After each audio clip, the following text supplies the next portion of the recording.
Hello and welcome to another How to Get Published webinar. We're just going to wait a few seconds to let people join, so we'll start very soon.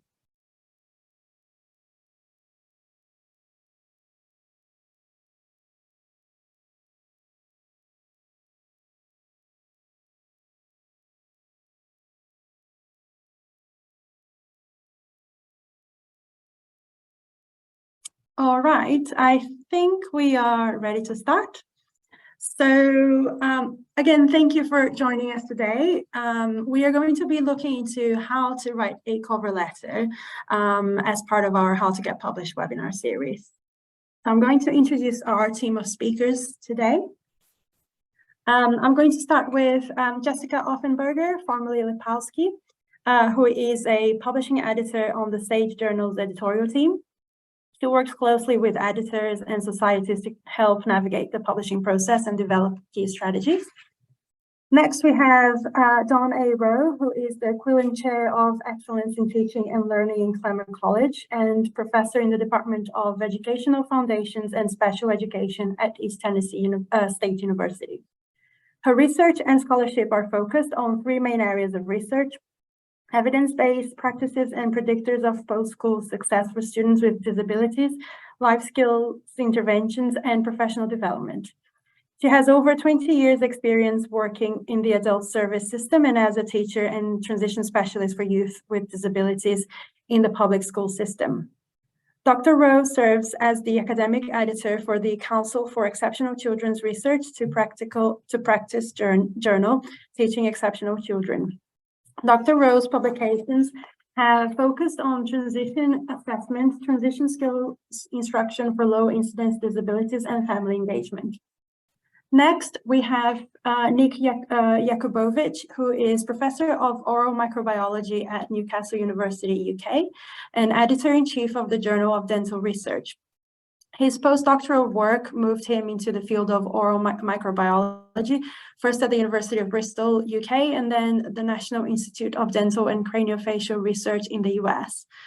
In 2007, he took a lectureship at Newcastle University and progressed to senior lecturer in 2014, then professor in 2022. He has authored more than 100 papers and has served as an ad hoc peer reviewer for over 70 different journals and 15 grant funding bodies. He has been on editorial boards of several journals and was associate editor of Oral Diseases from 2016 to 2017 and the Journal of Dental Research from 2017 to 2020. He was appointed editor-in-chief of the JDR in April 2020. And finally, there's me, Maria Tissot. I am marketing manager in the author marketing team at Sage, and my work is focused on helping early career researchers get published. So today you can send your questions to us via the Q&A box on your screen. We will be taking around 20 minutes at the end of the webinar to answer your questions. So make sure you send them through during the webinar. And if we are not able to answer all questions, we will follow up with you after the webinar by email. So don't worry if we're not able to answer your questions today, you will get an answer soon. And I will now pass it on to Jessica to start the presentation. Great. Thank you so much, Maria, for those kind introductions. It's great to see everyone today for our How to Get Published webinar. So as we've talked about in previous webinars, this covers the typical author journey, moving from the early stages of securing funding and conducting research all the way through to peer review and publication. So today we're covering how to write a cover letter. With that, I'll pass it over to Dawn to carry us forward. Thank you. So many of you might be asking yourself if we as editors actually look at cover letters, and the answer is yes. We actually receive, many of us receive hundreds, if not thousands, of manuscripts annually. And if when you're thinking about making sure that your research stands out, a cover letter can really help do that. So we use cover letters in a lot of different ways. We use cover letters to kind of garner the description of your research and to kind of give us an idea and an overview of the study that's being conducted or the conceptual paper that's being presented. We use it to help us determine if the article is appropriate for our journals and assess the significance of the research. All the journals that you're submitting to have journal criteria. And a cover letter really helps us quickly at a quick glance know whether or not you meet the criteria of the journal or not. We also use cover letters as an opportunity for you as an author to mention any information about conflicts of interest, disclosures, or other items that may not be necessary to put in a manuscript, but they're important to convey to the editor. So, for example, maybe you would like, if a journal has associate editors, maybe you would like a specific associate editor to oversee the peer review process, given their expertise. Or maybe even you're under a time crunch. So if you're graduating soon, or if you have some deadlines for tenure and promotion and you would like for the editor to review in a timely fashion, it is also good to put that kind of information in there.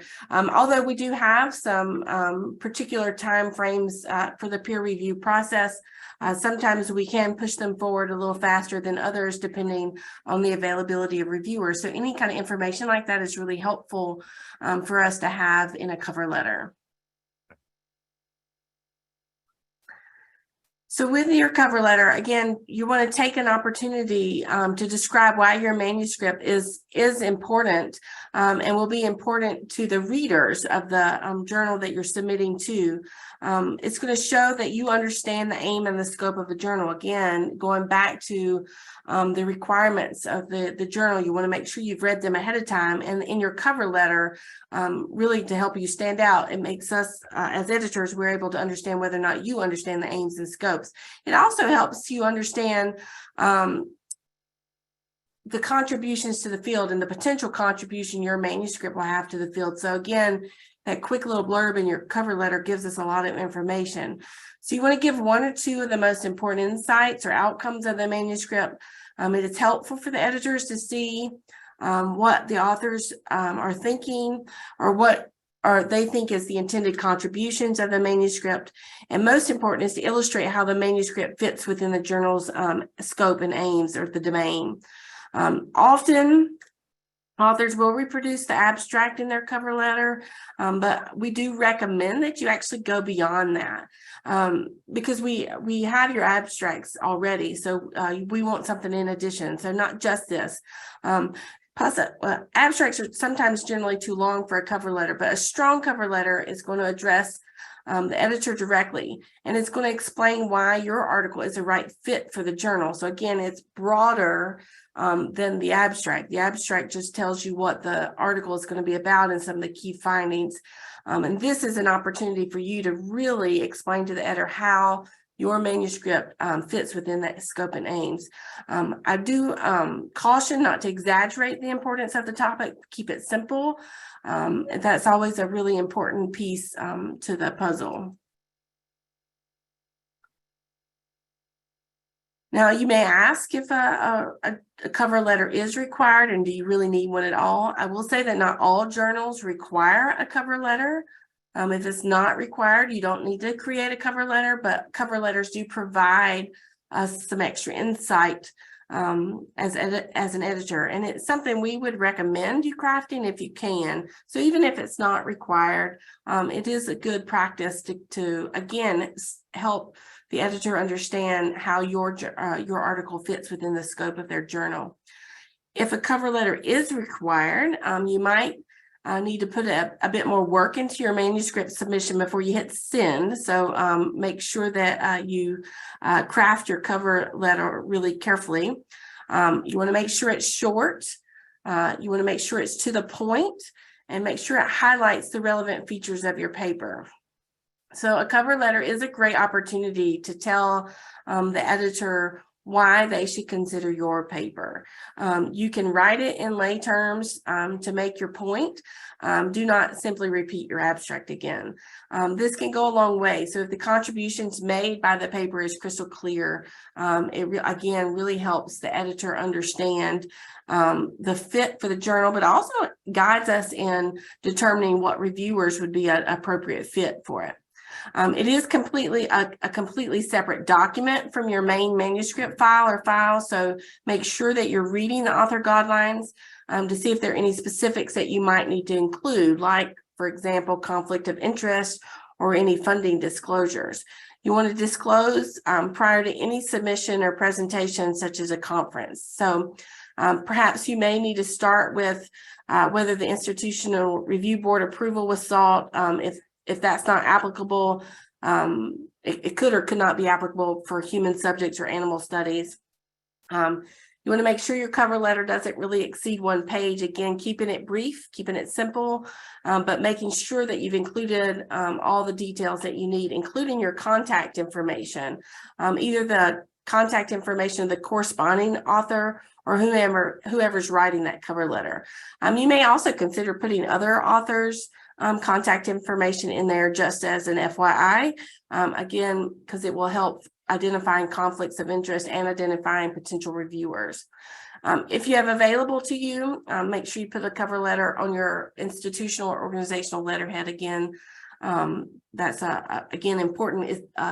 A cover letter is a formal letter, so where I say keep it simple, make sure you keep it formal and write to the appropriate audience. So as you start working on your cover letter, you're going to want to include some of the basics. So be sure, again, to have, because this is a formal letter, so you want a formal greeting to the editor. I do recommend actually reaching out to specific editors using their names rather than being really generic. Although it is kind of a shortcut to create a generic letter that we can always use and not have to repeat as one manuscript gets accepted somewhere and not accepted another place. You want to make sure that you're writing to that specific journal. Again, because the cover letter is an opportunity for you to describe how your article is a good fit for that journal. So use their names and be mindful of their gender if known. Try not to address it to a dear sir when the editors are female.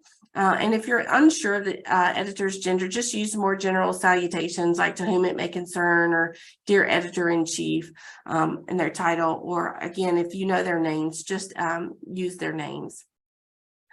You'll also want to include the title of your manuscript as well as the manuscript ID. So typically when you submit a manuscript, you have it's assigned a manuscript ID. You probably on a first submission would not know the manuscript ID, but if it's a resubmission, you would want to include that manuscript ID number. You'll also want to include the authors for the paper and any relevant contact details, so their phone numbers, their email IDs, including and especially the corresponding author.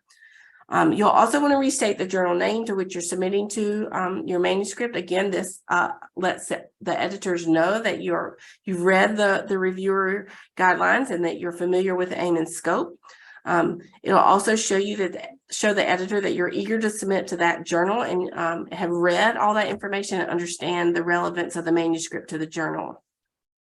And as already discussed, make sure you're including any relevant disclosures such as conflict of interest, funding, or ethics approvals. If no conflicts exist or ethics approval was not needed, you can also state that as well.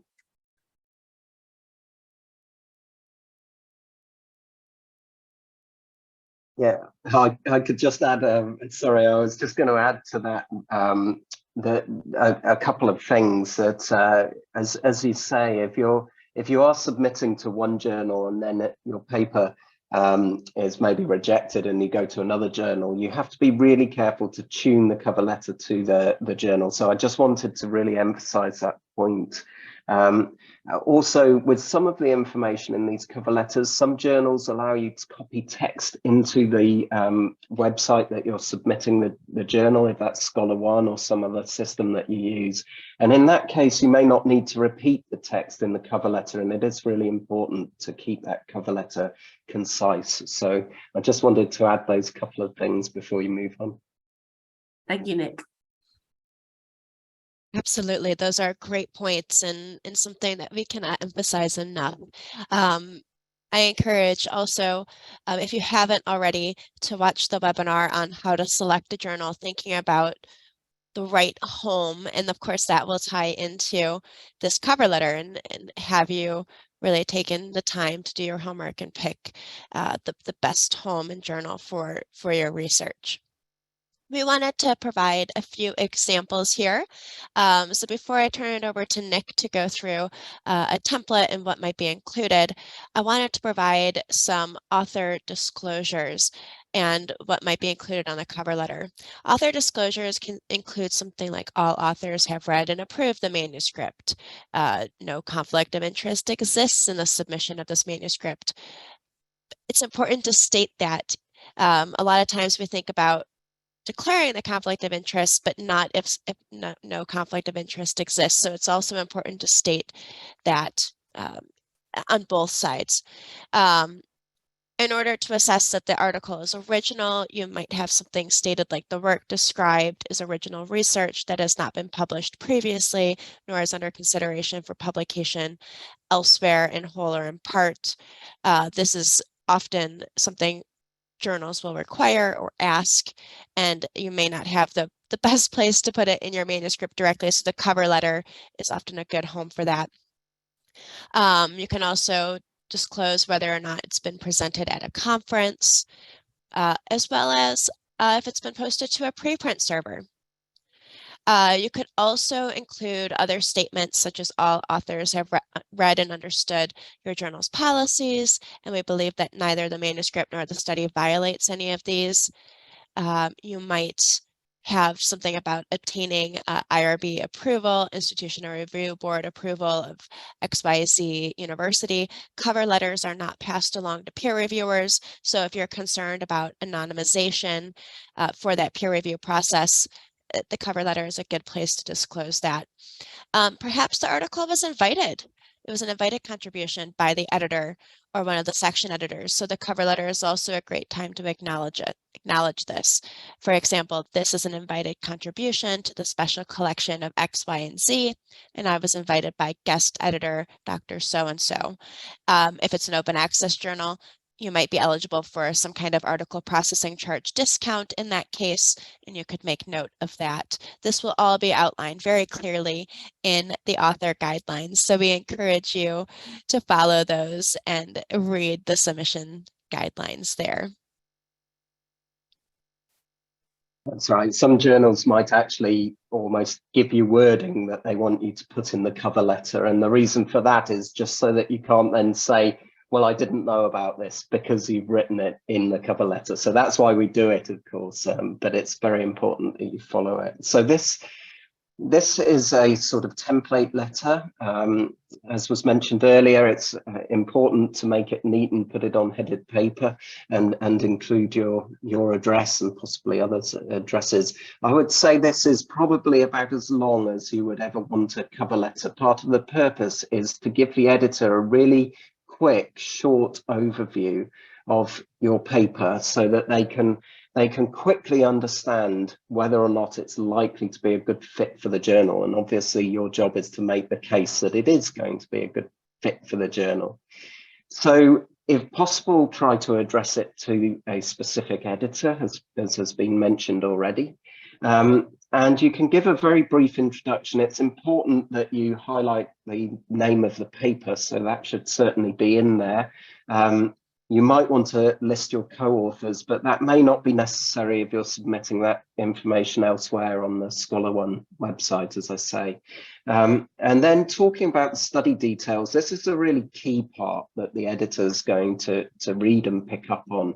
And really you want to keep it to probably around 4 or 5 sentences roughly as a guide. This one's just a little bit longer, but what it's trying to say is that this is what our study is. So the first part of this template text tells you what the study is. It's investigating the effectiveness of the post-mastectomy adjuvant chemotherapy in treating this group of patients. And then they say what they've done and why they think it makes such a significant contribution to the literature. And then the next part of that is to say why specifically to this journal. So you say why it is a good fit with the remit of the journal. And that's what the editor needs to come away with, right? This is the text.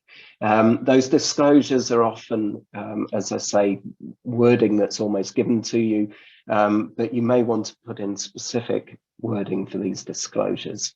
And then you just finish and make sure your address is somewhere on the cover letter. So as I say, try to keep it short. This is probably as long as you would like to go. Okay. Nick, could I add as well too, because I think there are some questions about sometimes your journal will reject your manuscript, but then give you an opportunity to resubmit the manuscript. And so if that's ever a case, it's always treated as a new review when that happens, but you'll want to indicate in your cover letter, given that it was an option to resubmit, how you addressed the comments and in the resubmission. So you're not going into a detail like you would in your reviewer table. So not specific, like I corrected all the APA errors, but you want a general 1 or 2 sentences that describes how you addressed some of the previous comments. Again, to give the editor some information about how you changed your manuscript based on previous feedback. So a cover letter is not just for your initial manuscript, it's also an opportunity to communicate with the editor on any subsequent submissions that you might submit. Yeah, that's right. And that's really important. And as a cover letter in that sort of instance will look slightly different, obviously, from this one. Thank you.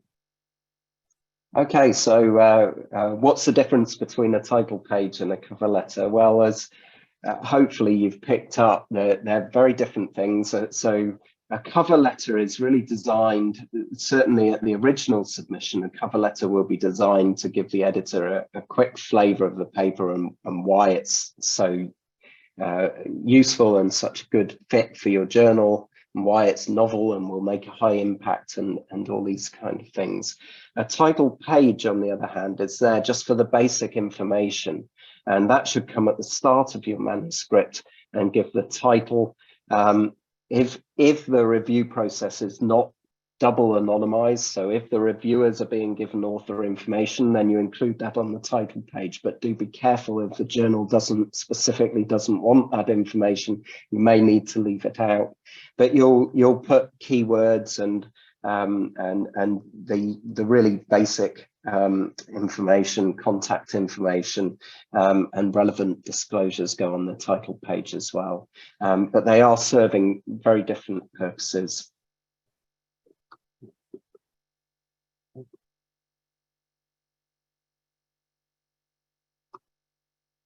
Great, thank you. Thank you.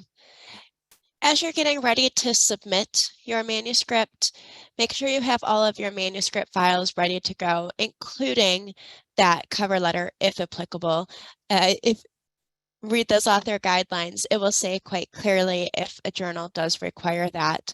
Your cover letter and title page, if applicable, should be in separate documents. Best practice is to only submit to one journal at a time. And then the submission will be sent in via your journal's preferred submission platform, usually an online manuscript submission like Scholar One. Other publishers might use other platforms.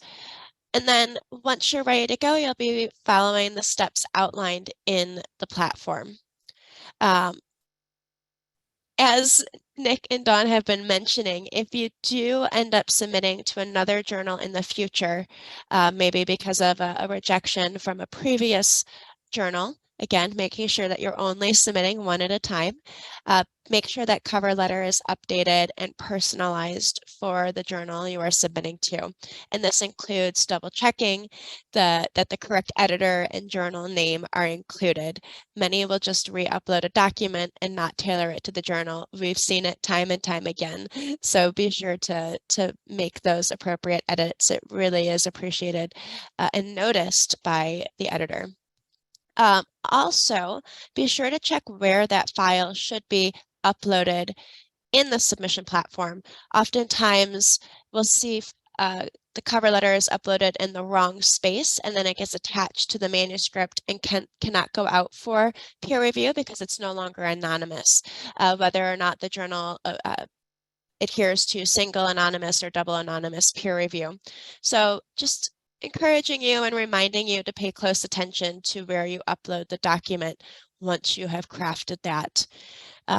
But just following the steps outlined in the guidelines and in the submission platform, you should be good to go. Of course, paying close attention to that personalized details in the cover letter with the journal name and the editor name. We have a variety of resources available to you. So in addition to this webinar and the great resources provided and tips provided by Nick and Dawn here, editors of 2 journals with us, we have a variety of resources on the SAGE Journals site, the Author Gateway. So you can visit that website for additional how to get published resources, answers to common author questions, as well as a dedicated space for different author support and services. We also have the previous recordings to our other webinars in the series, which ties in perfectly with this topic today. We also have the Sage Campus platform that offers a course on how to get published, as well as a 3-part video series with some great tips and tricks that we've covered today, plus a handy PDF guide and that template. So this will be circulated after the webinar, as with previous webinars, so you can access those resources available. In terms of upcoming webinars, before we get to the Q&A, our next one coming up is on March 29th, focused on data presentation, making sure that it's organized, but as well as discussing the practical strategies that can apply, as well as how, when, where, and how, when, and where you can share your data so others can access it. And then we have the rest of our 2023 program outlined here. So without further ado, I'll turn it over to Maria here to start going through the wonderful questions that you've submitted. Thank you, Jessica, and thank you, Nick and Dawn, for the presentation. That was very insightful, and I can see that we have lots of questions. So let's get to them. So there's been a few questions about the ideal length of a cover letter, and I know you mentioned 1 page as a guide, but is there a word count that people could aim towards in order to make sure it's not too long? So I think probably our answer to a lot of these questions will start by saying that all journals are a little bit different from one another, so do be conscious of that. I don't think many journals would have a word count for a cover letter. Normally we just leave it up to people to write, but I would say that it starts to become counterproductive if the cover letter approaches the length of the abstract. As an editor, you can read the abstract and that will give you information. The purpose of the cover letter is to say the importance and to say it concisely. So my general guide would be about 4 to 5 sentences roughly to get that across. What's the paper about? Why is it important? Why is it novel? Why is it a good fit for the journal? And probably 4 to 5 sentences for that part of the cover letter. And then, of course, we've mentioned the introductions and disclosures, which would be separate, but the whole thing I wouldn't think would go above a page. Yeah, that makes sense. Next, we have questions about addressing the editor in the cover letter, and questions about when there are more than one editor, what are the rules about who you should address? That's an excellent question. I would say a good rule of thumb, address them all. Because if a journal has multiple editors, it's going to be assigned to one or another of them, and not all three will review. So it's important, again, to just address them all to cover who that review. And then once you've been identified an editor, then you can directly address that editor, especially if you get a decision to resubmit it. It'll be signed by a specific editor, and then your next cover letter can then address that editor specifically. But in the beginning and under initial submission, I would address multiple editors if there are multiple editors. But if there's only one, just address the one. Perfect. I think, again, you've maybe just got to be a little bit mindful if there are a lot of editors in a journal. So it depends on the structure of the editors. So if you have one editor-in-chief and 10 associate editors, you would usually address the editor-in-chief. But sometimes if you think your manuscript's really fitting for a particular editor, you might just address it to that editor to give a sign that you think they might handle it.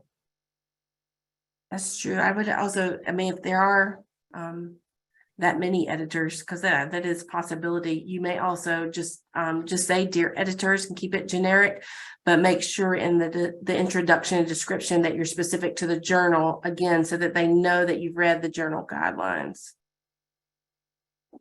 Yeah, those are very good points.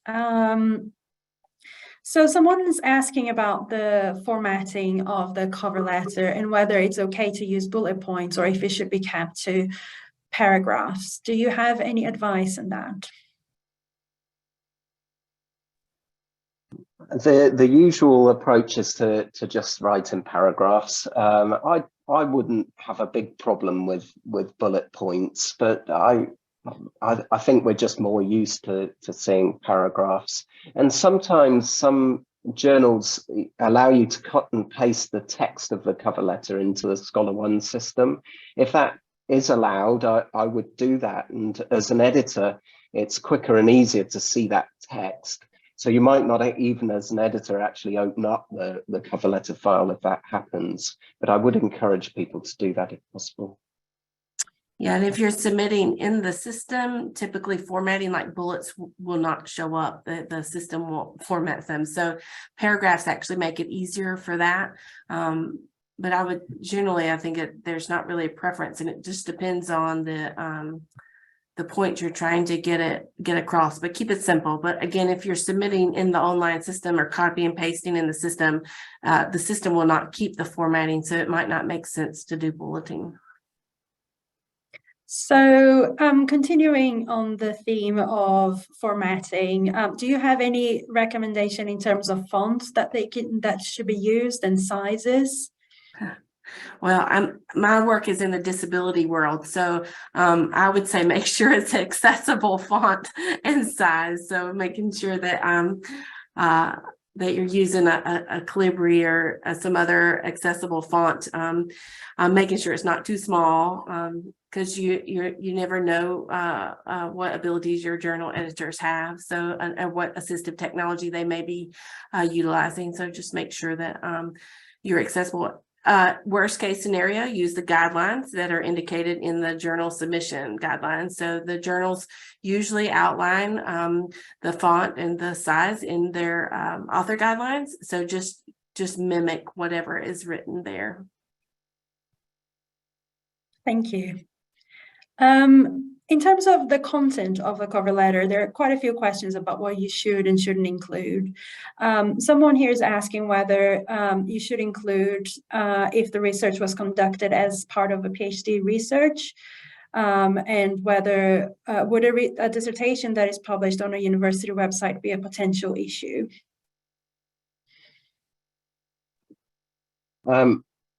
I don't think it's necessary to explain that your work was done as part of a PhD studies. It's work that's done. There are lots of different contexts, unless there's some particular reason. For example, a journal has awards or prizes for authors who are PhD students, in which case you might want to flag that kind of thing up to the editors.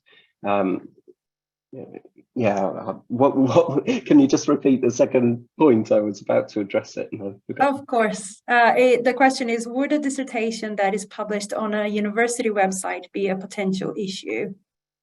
So I don't think that'll be an issue for most journals. We accept that dissertations have to be published, and so that's not a problem.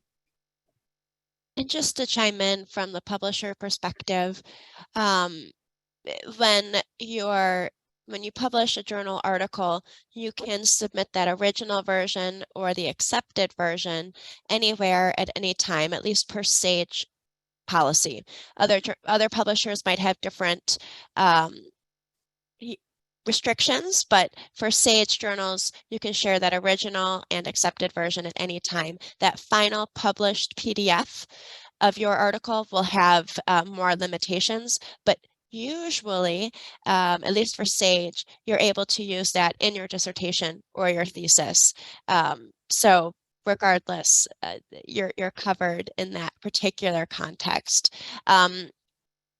If you have any concerns, you're always welcome to include it in the cover letter, but of course, keeping it short to the point, you may not have that space, but if you do feel any concerns, it's always better to be more transparent than less, and that might be a good reason for including it in your cover letter. But the author gateway for Sage has those author rights and how, when, and where you can share your paper at different times.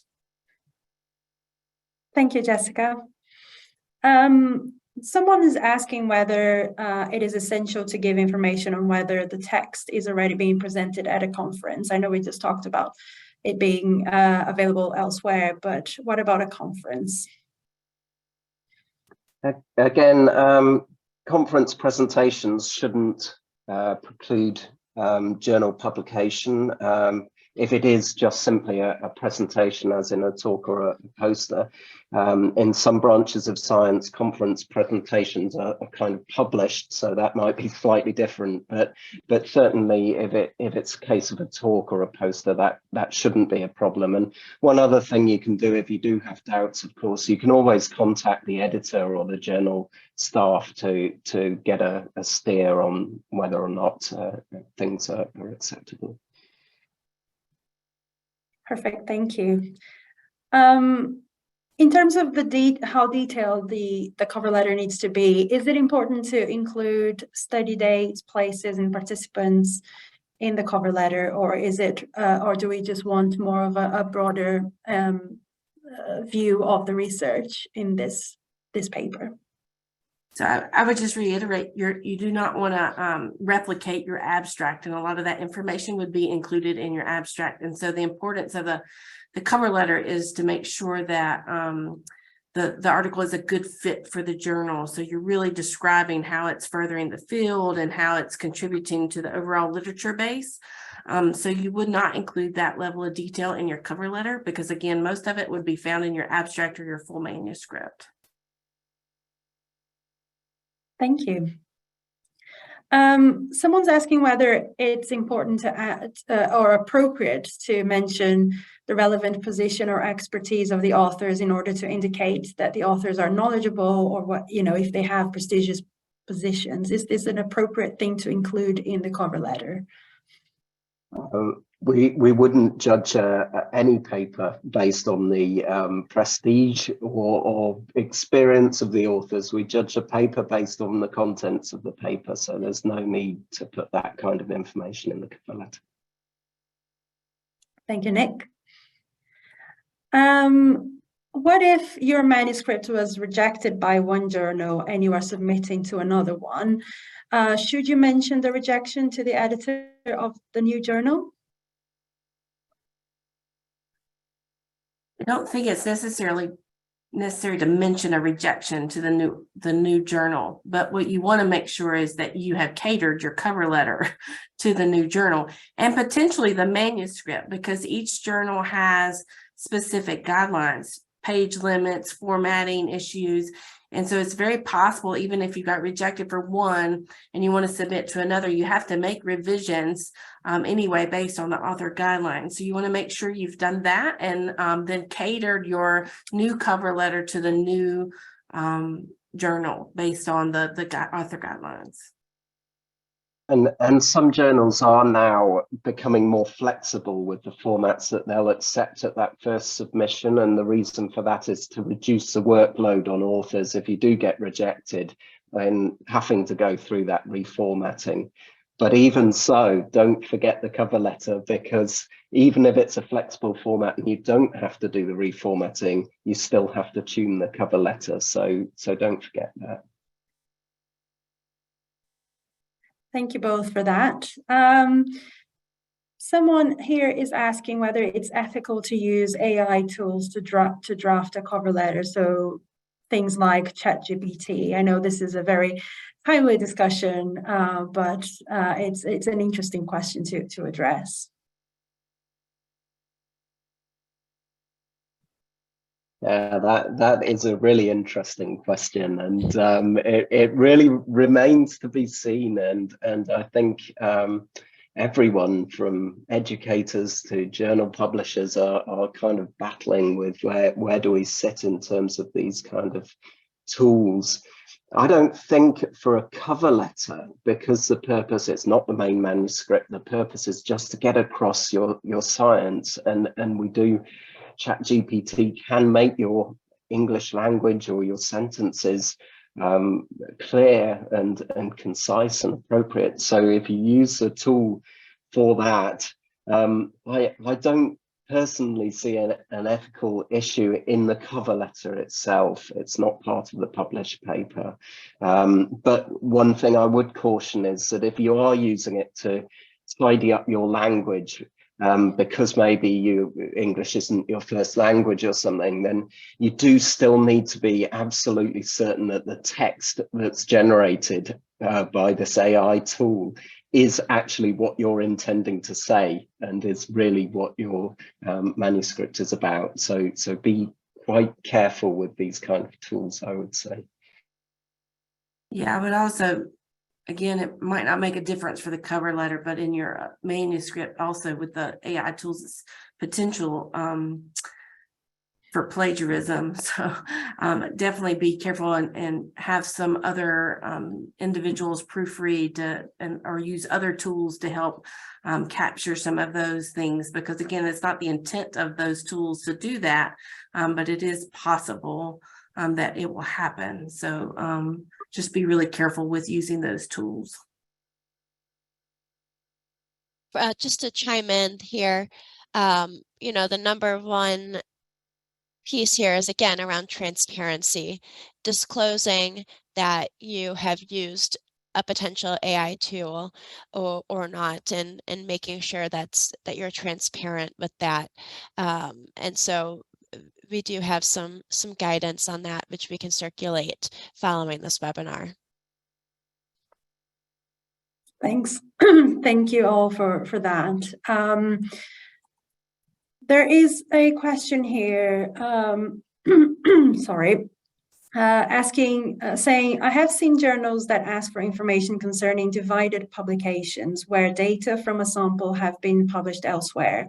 How much detail should one go into in detailing how a new submission to a journal is distinct from previous work that was used, that has used the relevant data set?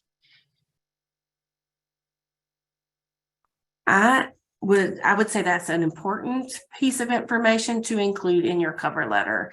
And again, that could be because it's not uncommon that you would publish from multiple studies from one data set, but it's important for you to distinguish to the editor how this study is different from previous published studies using that same data set. So I would think that would be a critical piece to include, again, and to help you set yourself apart from other authors and from your own publications, because a lot of times if we have a data set, we'll publish multiple times from it. I know in our field, we have done that multiple times. And so it is important in your cover letter to distinguish how this new manuscript is answering different research questions using the same data set. Nick might have some additional ideas with that one.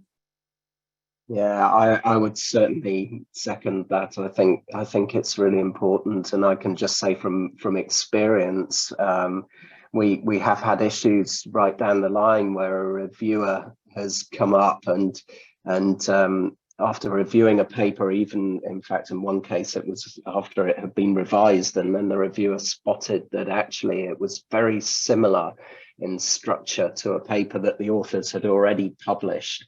And that created a lot of problems very late in the peer review process, which could easily have been avoided by simply being transparent and disclosing that right up front in the cover letter. So although we're trying our best to emphasize, keep the cover letter short and concise, at the same time, actually, some of this information, sometimes there are cases where it's really important to have that extra information in there.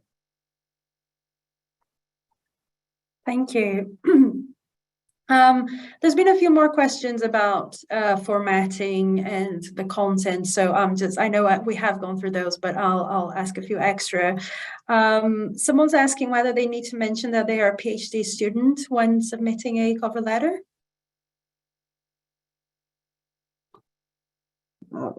I don't think that's necessary to mention in a cover letter. I think, as we've said before, the manuscript is about the paper, not about who the authors are, and so it's not necessary unless that journal happens to have some kind of system where they're rewarding early career researchers, which some associations or organizations might do. So if you really need to get that information across, fine, but otherwise I don't think so. That makes sense. Thank you. Just if I could add in, I completely agree with your comment. There's a handful of journals out there that do focus more on the mentorship element, especially for students. So if that's the case, and again, that would be in the aims and scopes, the journal description, the author submission guidelines, that would be one of the few instances where it is beneficial to mention that in your cover letter, potentially on the title page, depending on the journal submission requirements. But again, follow mostly what Nick said, unless it's a journal specific extra. Thank you. Someone's asking, and I think this is an interesting question, and it could be a long answer, but trying to keep it short. What are the things you definitely should not include in a cover letter that are definite no's from your point of view? I'm sure there are lots of things, but if you can think of 3 things that you shouldn't necessarily include, that could help guide researchers. Well, I'll start with one. Someone mentioned, should you mention a rejection from another journal? I would say that's something you would specifically not include, unless it happens to be one journal specifically handing down to another, which happens in some journals. But obviously, as an editor, we don't want to be picking up the crumbs from the table, as it were. We don't want to be getting papers that have been rejected from elsewhere. We want you to have written your paper for our journal. So I would try and avoid that unless there's a real reason why you need to mention it. And I would avoid over exaggerating the importance of the findings in your studies to and it typically is really obvious if you're over exaggerating, that could be detrimental to you. And so just keep it simple. Don't reiterate your abstract, but really talk about how your manuscript contributes to the research base overall, without exaggerating the level in which it does contribute. And if I could add one final, oh, sorry, Nick, you might have one more, but we've covered this already, but don't just restate the abstract. I think a lot of editors see that where the abstract is just copied over or bits and pieces of it. So don't just restate the abstract, really think about what it's contributing to the field, to the discipline, to the journal, to the readership, and craft your message accordingly. And oddly, that's exactly what I was going to say too. And last, I would just say, don't include another journal's name in your cover letter or an editor to another journal in your cover letter. That will that is a sign to the editor that you're not in tune with the detail and that you have not read the author guidelines.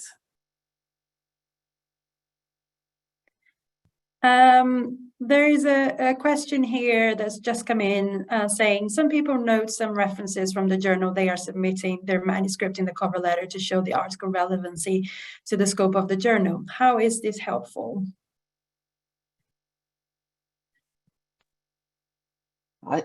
I think usually you would want to avoid it because it just lengthens the cover letter and makes it a little bit clunky. But just sometimes you might want to say, we're building on this seminal work that's just been published in your journal or in another journal, and you might want to reference that work. So I think it's something that there are times when it's useful, but it's probably wouldn't be applicable for most times, I would say.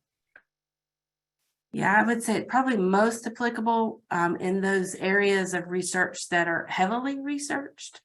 And so there's lots and lots and lots of articles published. Again, to help you stand out, you have to really indicate how your research is building upon others.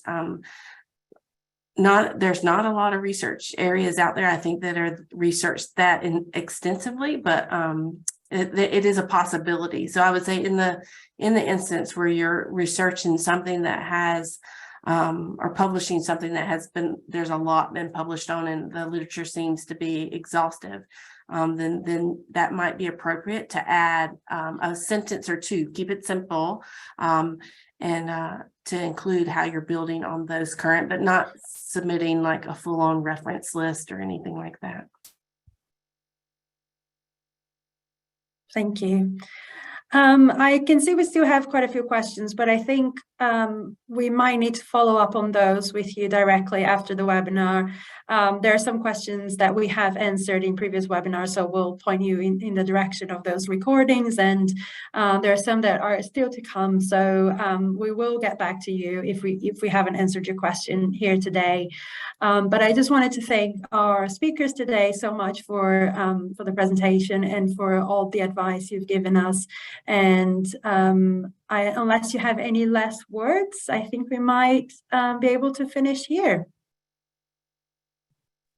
Just to say thanks for participating and good luck with your submissions. Ditto. Thank you so much for participating, and I wish you all the best in your submissions. Agreed, and fantastic questions that have been raised today. I know we got to a lot of them, as Maria mentioned. We'll be following up with you individually. We might even be writing some blog posts. We see a lot of different common questions coming up. So thank you for sending those in, and we will be following up with you. Thank you very much, and I hope to see you next month for another webinar.